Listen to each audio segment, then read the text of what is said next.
Txarutatik belatera oinez joango gara, Orgiko oihana ezagutuko dugu, Ultzama bailara bisitatuko dugu. Hementxe gauden GR12 egiten, Behintzalabaian alderritan uzten dugu, eta hementxe gauden Txaruta inguruen. Hemendik abietiko gara orai belataldera. Aberrez garen galtzen, nahiko laino daukegu, eta bueno, gaurkoa hori zindez, Txaruta ingurutik belataldera.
Kaixo, gaurkoan Ultzamara hurbildu gara.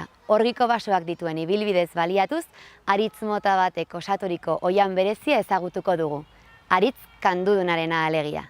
77 hektaria dituen baso hau, Ultzama eta Basaburuako haritzak deitzen den kontserbazio bereziko gunearen barruan dago, eta Nafarroan izendatu zen lehenengo aisiarako eremua da. Basoaren atarian dauden informazio paneletan ibilbide desberdinak proposatzen dira, nahiaren arabera, naturaren aberastasunaz disfrutatzeko.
Baso honetan aritzkankadunak edo aritzarruntak nagusiak dira, lurzoru istiltsuetan bizi daitezkeen bakarrak direlako.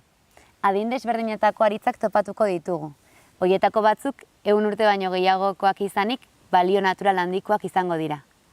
Hosto erorkorreko zuhaitza da eta 40 metroko altuera izatera iritsi daiteke, baina aritzen ezaugarririk nagusiena egurraren gogortasuna da. Berezko garrantzia dute basoan biziren animaliengan. Intsektu asko biziko dira enbor eta hostoetan, eta janari iturri bikaina da ugaztun txiki eta hegaztientzat. Jakina da urtxintxek aritzen ezkurrak gustoko dituztela.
Gaurko saioan Ultzamako hainbat herri ezagutuko ditugu.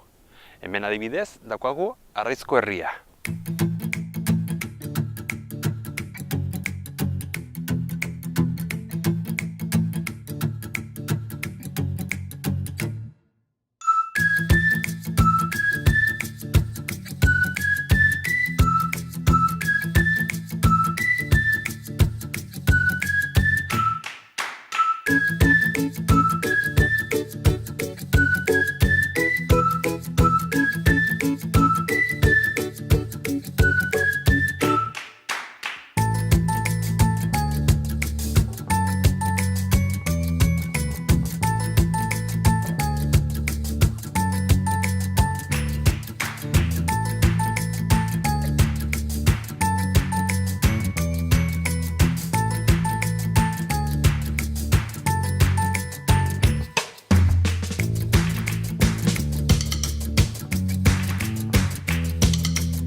Arraizko herria ezagutu ondoren, Alkotzeko herria ezagutuko dugu.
Eta Alkozetik oso gertu, Iraitzoz herria dago.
Bueno, eta orain hemen aurkitzen gara Belateko borda batean. Bordunek badauke historia polit edo, bueno. Hemen izen zen lantzeko lapurrek edo hilzu zen tokie. Lantzeko lapurrok ziren 3-4 nahi, ez dakiz ematen nahi ziren, hola zerbait. Eta bere ogibidea zen, Frantzitik eta Madrilea bazain jendiai laguntzia pasten, ez? Gauzak ematen eta autore. Baina hortik gero hasi ziren laguntzetik pasat ziren ebastera. Eta ebastetik ja bakarremate ere hiltzera. Orduen ja gero arpatu zuztelaiketa hemen Bordunten, hilmen zuzten. Eta gero erraten duten ez, hemen Almanozen badal leze bat, izena hori zaita atratzen, eta bueno, baten puske batzuk hor botamen zuzten lezi hortan. Eta bertze adibidez berroetan ere, bada bihotzeko aska edo, eta han enterratu men zuten baten bihotzare. Eta hau dago justo hemen gazteluet, Belateko gazteluen azpiko aldean dago bordau. Gaurkoan Orgiko basoan gaude eta Beatriz Otxotorenari egingo diogu elkarrizketa. Berak Ultzamako fundazioari eman zion hasiera bere senarrarekin batera. Eta, bueno, kaixo Beatriz, hasteko mila esker gurekin egoteagatik. Bai, zuei etortzeagatik. Bueno, Orgiko basoan gaude, badakigu Orgi kontserbazio berezirako eremu bat dela, baina zergatik da Orgi berezia? Bueno, berezi izanez, lehenengo area natural edo izana da, Nafarroan dagoen lehenengoa, eta hemen dauden ariztiak oso espezialak, baitire horregatik izaten da. Bale, oso ongi. Eta basoan egonda, suposatzen dut, animaliak aurkitu ahalko ditugula. Zuk ikusi alduzu baton bat hemendikan? Baton bat ikusi da pino gabian, goizian eta ez dira agertzen denak dire basurdeak eta azerik eta olakoak izaten dire, eta sugeak badire. Kondo zibili behar. Bueno, bino hori bakarrik gabetan, goizaldien ez dira agertzen. Goizetan bai ikusi daitezkela txori asko, txori mota desberdinak Europa guztitik etortzen dire, ikustera argazkiak botzera, eta bueno, bino hori izaten da hori, goizaldean. Baldago leku berezirik hemen basoan txori horiek ikusteko? Noski baietz, badago etxola txikia eta hori sartzeko bertan eta zuen kamarak ekarri eta argazki politiek eitxeko. Oso ongi. Orduan berez, Orgiko basoan edozein ordutan etor gintezke edo badago ordutegiren bat ona etortzeko? Badago ordutegi bat, normalen jende etortzeko, bino txorin garaian eta argazkiak ateatzeko eta bakarrik baimen eskatu behar da. Deitu eta ja irekitzen dugu eremua. Bale, ados. Orduan, esan dugu, aisialdirako eremua proposa dela hau, uste dut egite ditugula, badituzuela ere zenbait ekintza antolatuak. Baton bat aipatuko diguzu? Bai, hasiko dire orain iraien eta hasiko gara poniekin bueltatxo batzuk ematen, umendako bueltatxoak ikusteko ariztiak, ikusteko dena pixkoan nola dagoen eta pixkat historiare kontatzeko, gainakoan ere pixkat zaldiak eta poniak ere zautzeko, bi ekintza horiek nahastuta, hori egin behar dugu. Badire ere beste batzuk ere, hasiko gara bisita teatralizatu batzuk ere egiten, Robin eta Marian pelikulan inguru hortan. Nola da hau? Nola Robin eta Marian? Izango nahi etorri zen, 82 urtean. Ona? Bai. Eta egin zuen Robin Marian delako filma egin. Berak nahi baitzuen etorri, toki batera, baso batera, non golf hiltzeko tokiren bat zegoela. Ez du sinetxi. Orduan gertatzen da, Orgi basoa golf Ultzamanen oso parean da onduan, eta horregatik hautatu egin zen baso hau. Orduan hemen grabatu ziren film hortako estena desente. Asko izan ziren, beste batzuk Artaxonan egin ziren, eta beste gutxi batzuk ere Urbasan.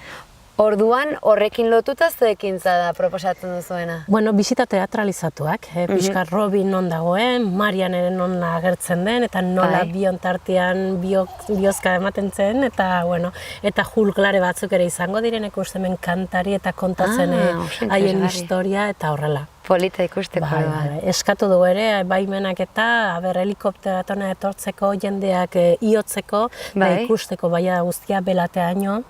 Bisita batzuk ere, ez dakit nola esaten den, dron bat bisita egiten du hor gainean, eta zuk antiogu batzuk ikusteko. Virtuala edo agian. Hoi da ere. Musika ere sartuko dugu, gotiko musika, medieval musika eta olakoak ere, saiatzen ari gara pixkoat nola. Eta gero pixkoat ere osasunarekin zerbait ikusterik dagoen ere beste edozein aktibitate, yoga egitea, edo nahi dugu hitz egin amagintzekin eta nola titi emateko umerekin eta olako geldialdi batzuk ere orgi basoan. Oso ideia proposa.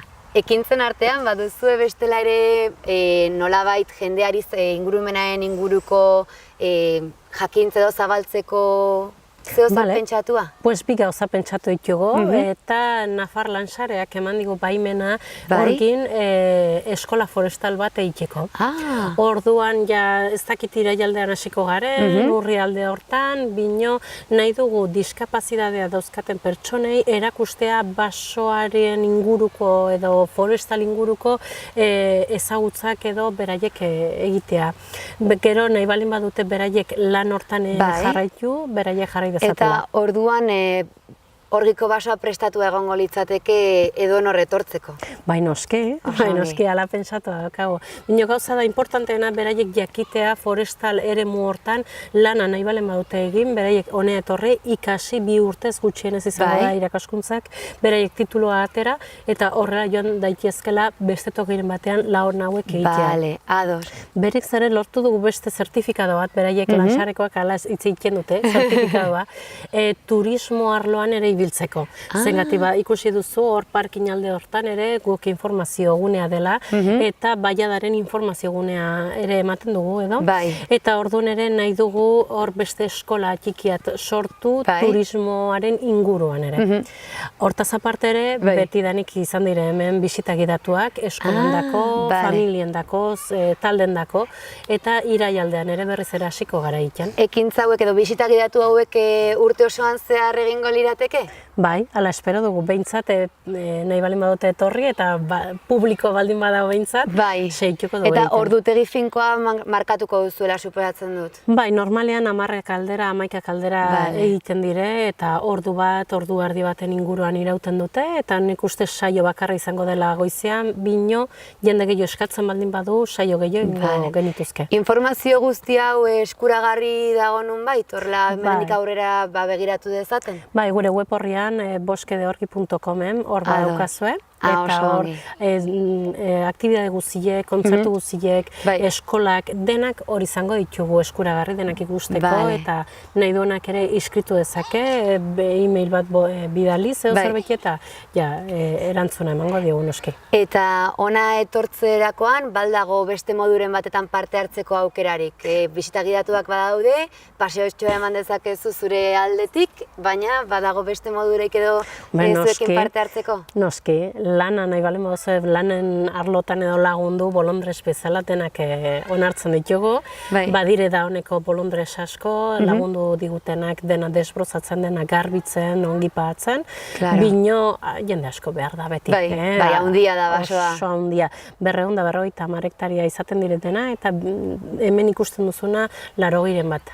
Dira, hortaz lan asko izaten da. Bai, noski. Bai, saiatuko gara behintzat bolondrez guztiek hemen onartzen eta nahi ez duena bolondrez bezala, behintzat ere badauka bisita egiterik, bere kabuz, gurekin, edo bestelako nire barbako eta etortzea. Disfrutatzeko beti ere, naturaz. Kontatu diguzunagatik, agenda bete izan behar duzu datozen hilabeteetan, eta aipagarria den ekintza edo proiekturen bate aipatu nahiko zenuk, handituzunaz gain? Bueno, nik utziko ditut datorren urterako, zengatik hori proiektuei pentsatu ditut eta nahi ditugu kontseiluari eman, beraiek ere pixkoat ere hor non baite, hortaz utziko ditugu sorpresa bezala nahi baldin baduzu, eta datorren urtean posible baldin badugu ere egingo ditugu. Oso ongi.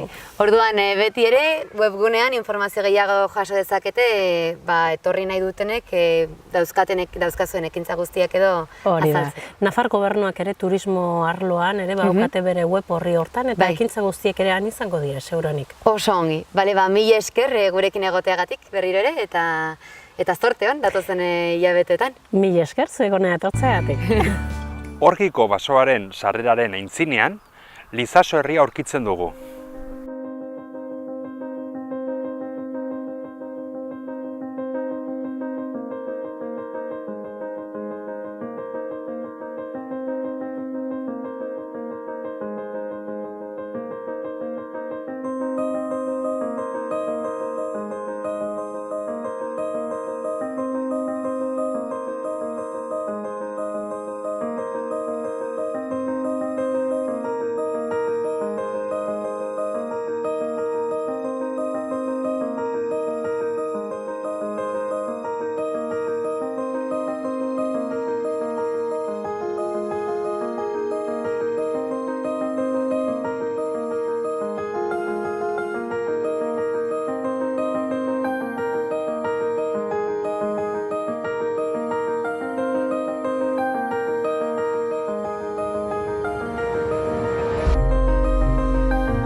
Larraintzar, Ultzamako hiriburua da.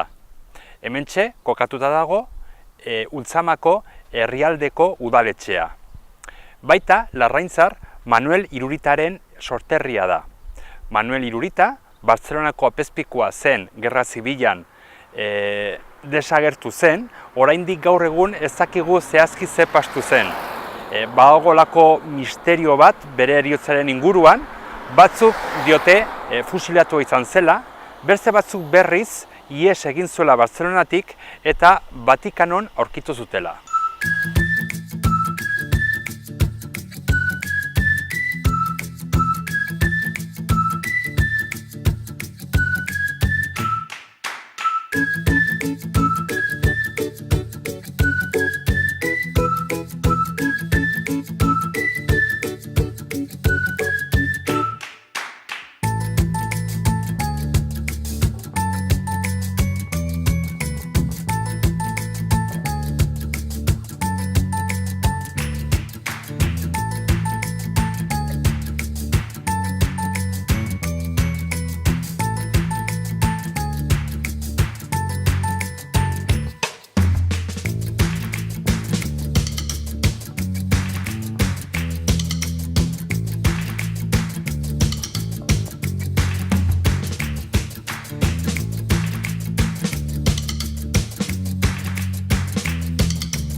Hemen dugu Edurne Gerendiain, bertako parke mikologikoaren kudeatzailea, ezta? Bai, halaxe da. Beste bi lagunekin, Javi eta Maia ez daude hemen, baina bai, Garrapo enpresan gaude, eta bai kudeatzen dugu parke mikologikoa. Bai, orain dela gutxi arte, baita Orgiko parkea eramaten zinuten, eta orain berriz ja parke mikologikoa. Nolatan sortu zen ideia? Bueno, duela ja 11 urte, aurten 11 urte beteko ditugu parkea kudeatzen, historia batez ere sortu zen, hemen arazo asko zeuden, baiaran, ziza biltzaiekin, jende asko tortzen zen, baina justo urte horretan, 1986an, alako kolpe oso handia izan zen, hemen baiaran, onddo asko, hemen ez bakarrik, zuen aldean baita ere, Baztanen, eta toki askotan oso urte ona izan zen.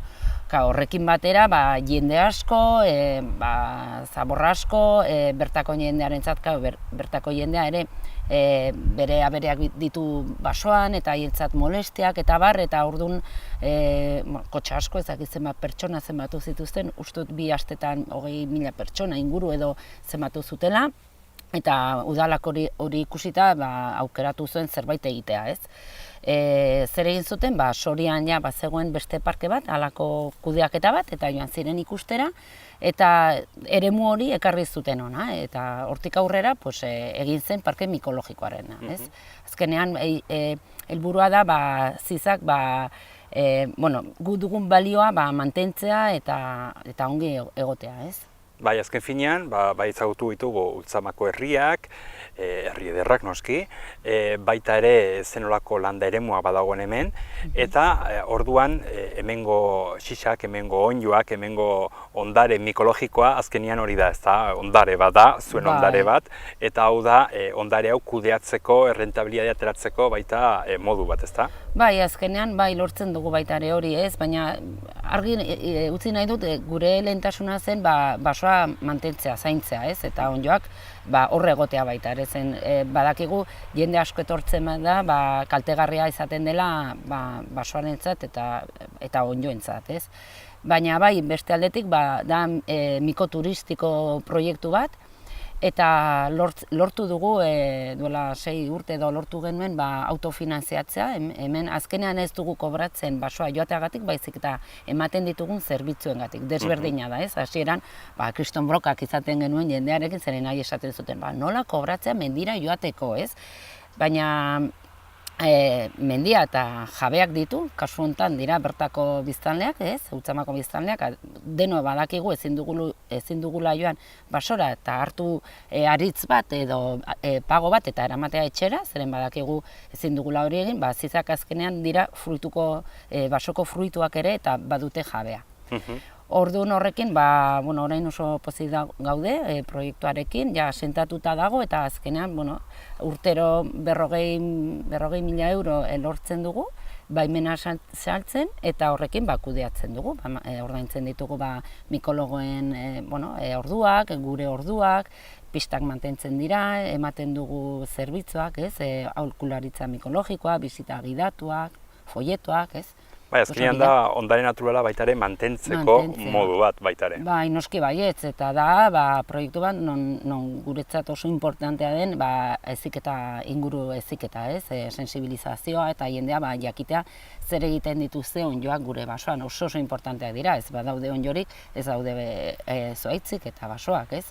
Eta hori gure helburu nagusia da, ez? Jendea ulertzea ze funtzioa dituzten onddoak gure basoetan. Eta nolakoa da funtzionamendua?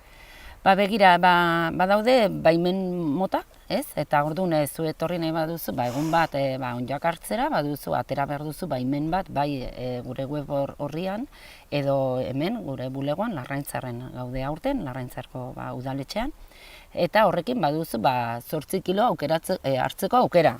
Dexente, hartzeko, 8 kilo betetzeko. Tortilla bat egiteko, tortilla bat edo gehiago, ez? Eta hori da funtzionamendua.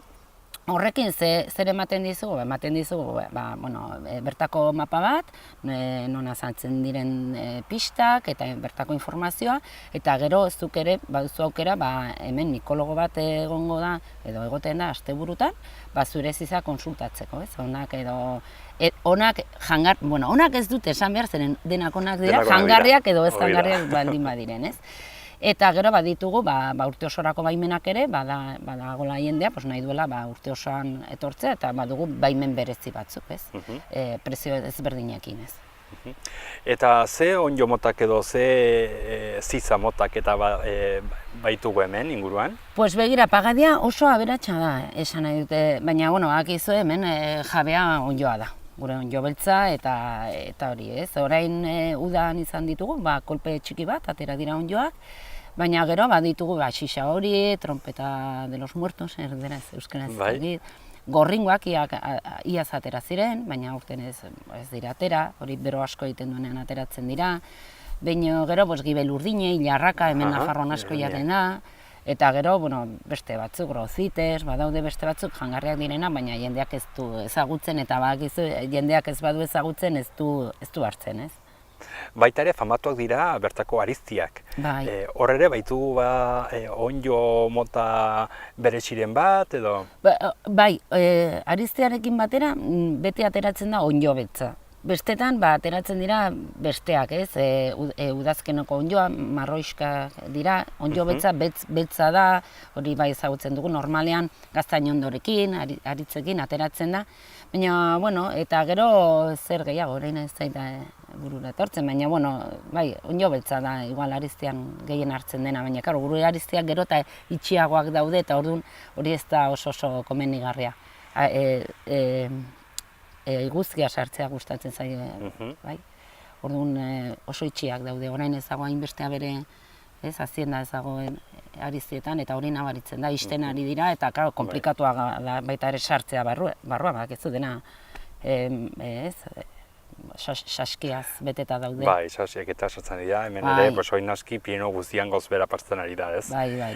Azienda eta garai batean, oianan basoan sartzen zen, eta orduan zerriak eta dena garbi-garbia uzten zuten, baina tamalez hori, ohitura horiek galtzen ari dira, nekazaritza ez da garai bateko nekazaritza. Noski bai. Eta orduan, basoak gero eta ez dugu erran behar zikinago, ez? Zikinago, bai, hori da. Baina, bueno. Hitz hori, alde batetik, ez zuk aipatzen duzuna, horrela da, beste aldetik interesantea da, zeren ariztiak oso biodiversitate handia dute, gero eta itxeagoa, ongi dago baita ere, ez? Hori da, ez? Bai ditu bi aldeak, ez? Ez du garranen zikina, baizik eta etxie. Bai, baina bertako jendea zikina esaten du, beraiek beti zain dute asko, ez? Eta behar dute bere larreak hor ariztean, eta horregatik beti mantendu dute oso ongi arizteak. Eta noski gero badaude onddo batzuk, naiz eta txarrak ez izan, jateko bai txarrak direnak.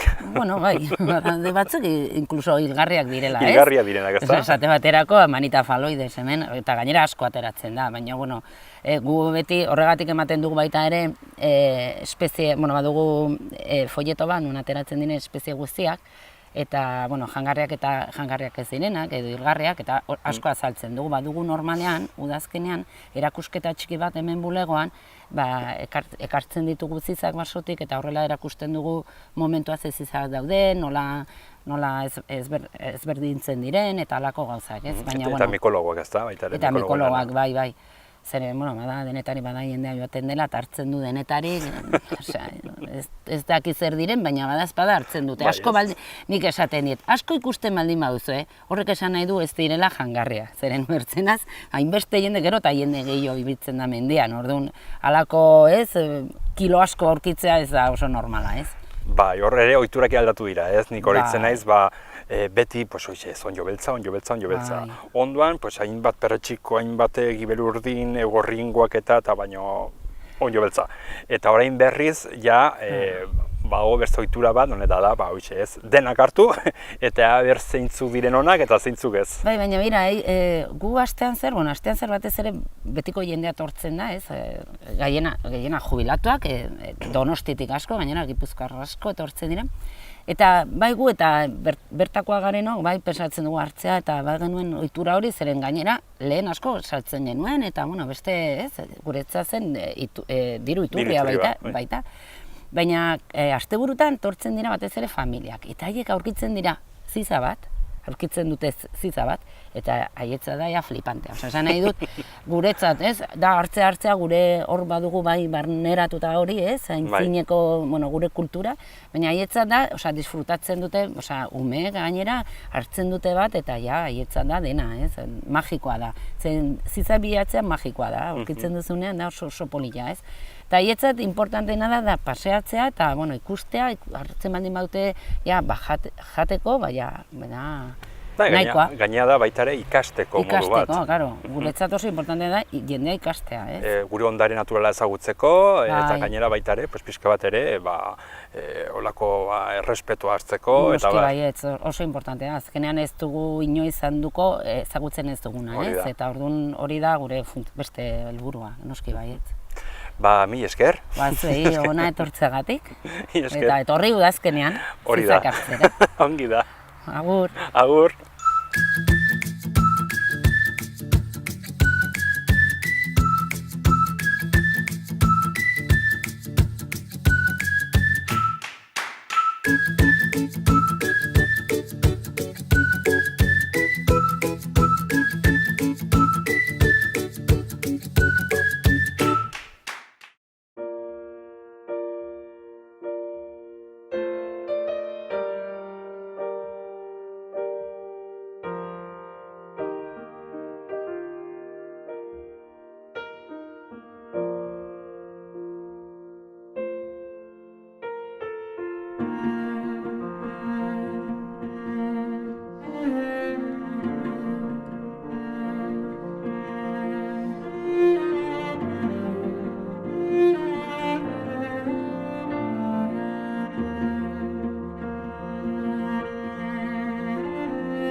Eta gaurko itzulia hemen akitiko dugu. Hemen gaude orai Belateko bazketan, hemen ekainatik hasite irailek arte baztango bilak eta unek hartzen duzte. Eta gero irailetik goitia ardik eta biak. Nahiko lurzati polit handie da. Gertatzen dena da, lainuinekin ez dugula ikusten, ez? Eta gero baiti ere, badire hemen umeral batzuk nahiko garrantzitsua dienak. Eta gaurko saioa honekin akitiko ginen. Aio, ondoko arte.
Txorien behatokira hurbildu gara, hegaztiren bat ikusteko itxaropenez.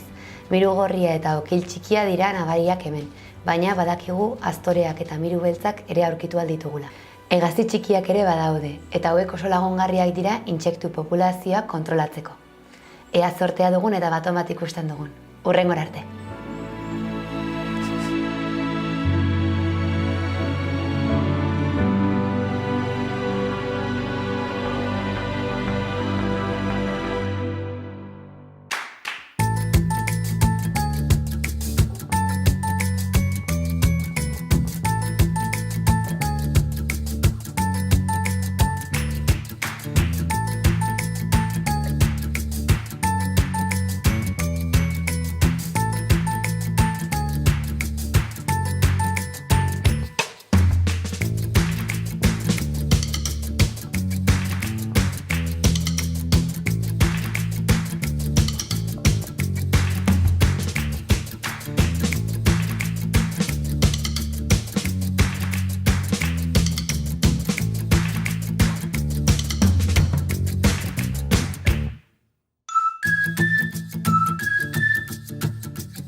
Eta hau zen, bukatzen dugu gaurko saioa. Bertze bat arte.